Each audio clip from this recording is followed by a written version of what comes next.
Olá, muito boa noite, queridos, queridas. O meu nome é Sandroca e vocês estão no canal Sandroca Espiritualista. Estamos mais um domingo com o Evangelho no Lar.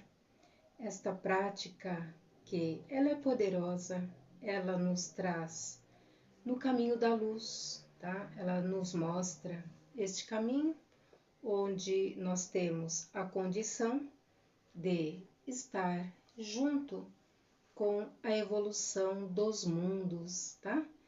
E nós trazemos esta prática todos os domingos às 22h22.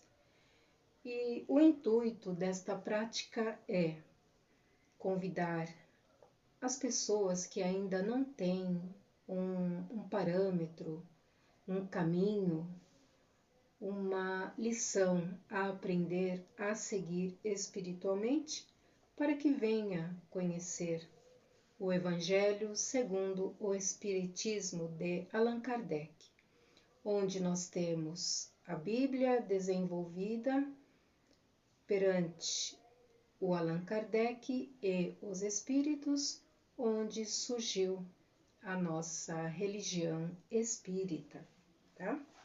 O Allan Kardec nos deixou várias obras e livros de estudos, onde hoje nós estudamos e praticamos, tá? Eu tenho outras práticas religiosas, mas estive muito junto, muito perto, dentro desta doutrina, e a espiritualidade pediu para que eu viesse mostrar para todos vocês e falar sobre, para que você tenha o conhecimento básico, né? Porque o importante é você entrar num centro espírita, fazer os estudos, mas assim nós fazendo este início, você vai poder ter uma noção, tá? De como é a prática do Evangelho segundo o Espiritismo, tá? E na semana anterior, nós estamos fazendo o nosso Evangelho no Lar com o Livro dos Espíritos, mas nós indicamos, encaminhamos os senhores, se for começar, estudar com o livro Evangelho segundo o Espiritismo, tá? Na semana passada, o assunto que nós tiramos, porque nós estamos tirando leituras aleatórias, veio falando sobre o sonambulismo, tá? E eu achei interessante este assunto, é um assunto da atualidade para todos nós, mas eu resolvi ver o início do capítulo, tá? O capítulo de número 8, Emancipação da Alma, onde nós chegamos lá na pergunta da semana passada, que é o sonambulismo. E aí eu tomei a iniciativa de nós iniciarmos desde o início, tá? E lermos o capítulo todo, porque é um capítulo grande e os temas são bastante atuais, tá? E aí nós vamos então iniciar hoje o capítulo 8, de número 1, o sono e os sonhos. Nós vamos estudar duas perguntas, mas antes eu vou passar para as pessoas que estão entrando no canal agora ou vão entrar pela primeira vez, qual o procedimento para se fazer um evangelho no lar, tá? Escolher um dia e horário da semana para fazer o seu evangelho, colocar uma jarra de água para ser fluidificada. Se houver alguém doente na família, você pode colocar uma água especialmente para esta pessoa.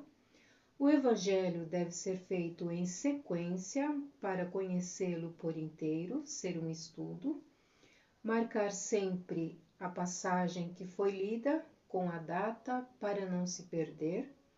Cumprir o horário que se deve estabelecer, porque a equipe do Plano Maior designa para acompanhar seu evangelho não se atrase e nem falta, tá? Eles não se atrasam e não faltam.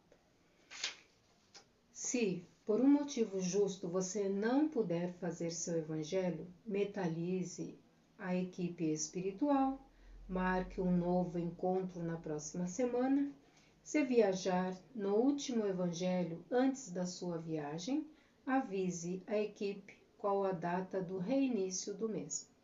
Quando fizer o evangelho sozinho, siga normalmente todos os passos, fazendo em voz alta. Não se esqueça de que nunca estamos sós. Não faça vibrações para desencarnados. O evangelho é proteção, é oração, é estudo. Não é trabalho mediúnico, portanto, não deve haver incorporação. Roteiro para a realização do Evangelho no Lar, tá? Primeiro, a abertura, tá? Nós fazemos uma prece inicial espontânea. Segundo, a leitura de um trecho do livro que você escolheu, tá? Eu estou indicando Evangelho segundo o Espiritismo. Em terceiro lugar, as vibrações. Não devemos fazer vibrações para desencarnados. E em quarto, o encerramento, tá? A observação é que o evangelho deve durar somente 20 minutos, tá? Escolha o dia e o horário que melhor for para você, tá?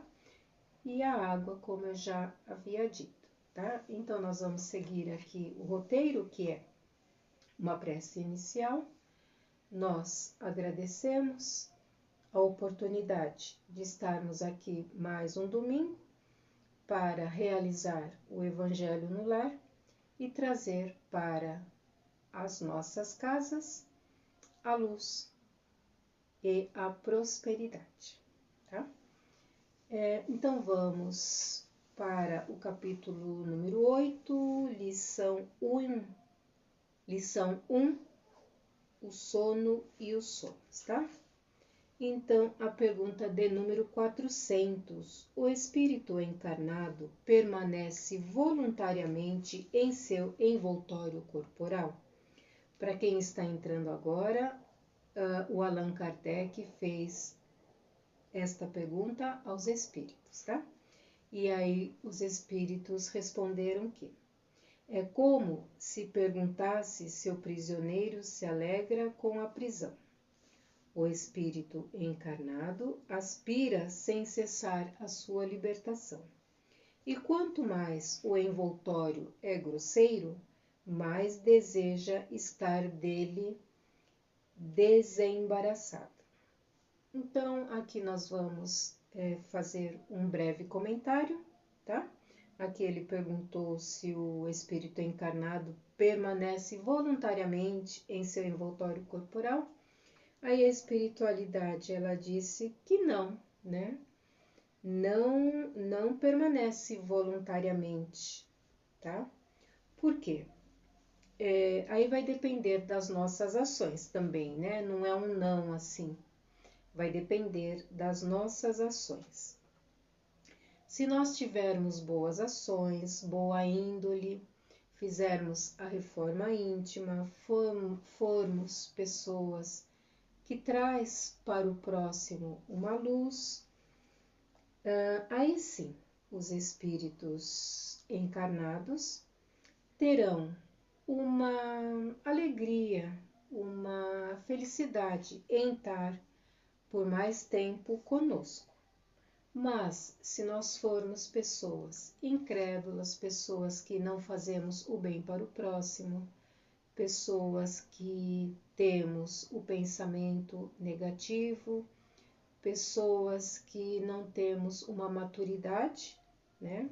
Aí sim, os espíritos não vão estar tão felizes, né, com a pessoa que ele acompanha, e ele vai querer a sua liberdade, né? No caso, para um espírito ser e ter a liberdade, nós teremos que desencarnar, né? Mas para isso é que existe os estudos, tá? Na linha espiritual, Para isso tem os centros espíritas, onde eles trazem para nós o ensinamento, trazem a liberdade de nós termos as dúvidas e tirar todas as dúvidas neste local, nos traz uma elevação espiritual com os estudos, tá? Agora, a pergunta de 401 é: durante o sono, a alma repousa como o corpo? Os espíritos respondem a Allan Kardec que não. O espírito jamais é inativo. Durante o sono, os laços que unem ao corpo se relaxam. O corpo não necessita do espírito, então ele percorre o espaço e entra em relação mais direta com os outros espíritos. Isto acontece muito, né? Como os espíritos responderam que não, né? A alma não repousa, o corpo sim, né? Quando nós dormimos, ele repousa, mas a alma ela pode se desprender do corpo, tá?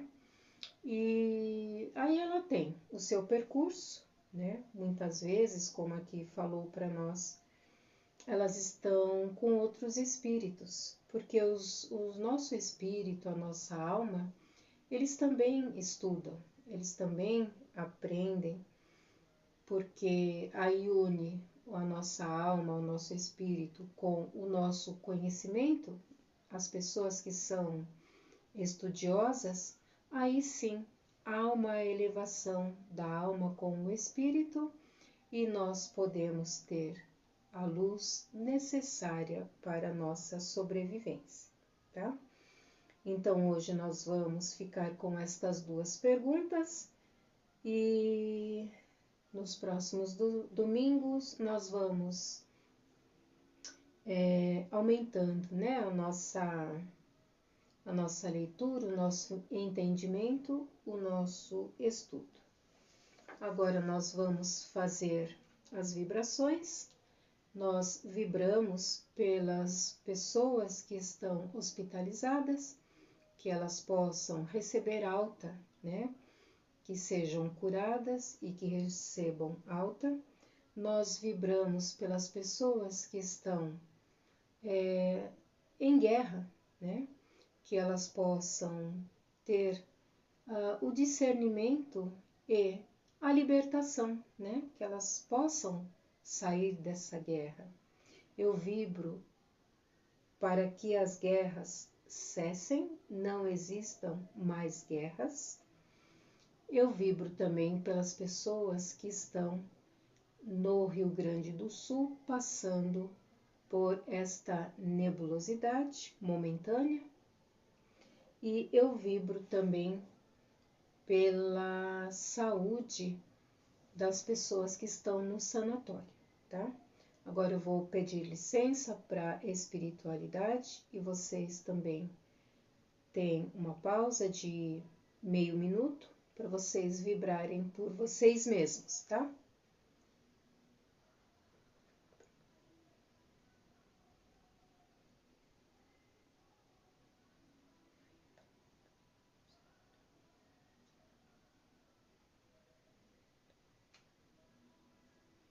Gratidão. Então, nós estamos encerrando, tá? Encerrando este nosso Evangelho no Lar, que tudo possa estar muito bem para todas as pessoas e agradecemos, tá? Mais uma oportunidade de estarmos podendo passar este estudo para as pessoas. Gratidão a todos e uma ótima semana.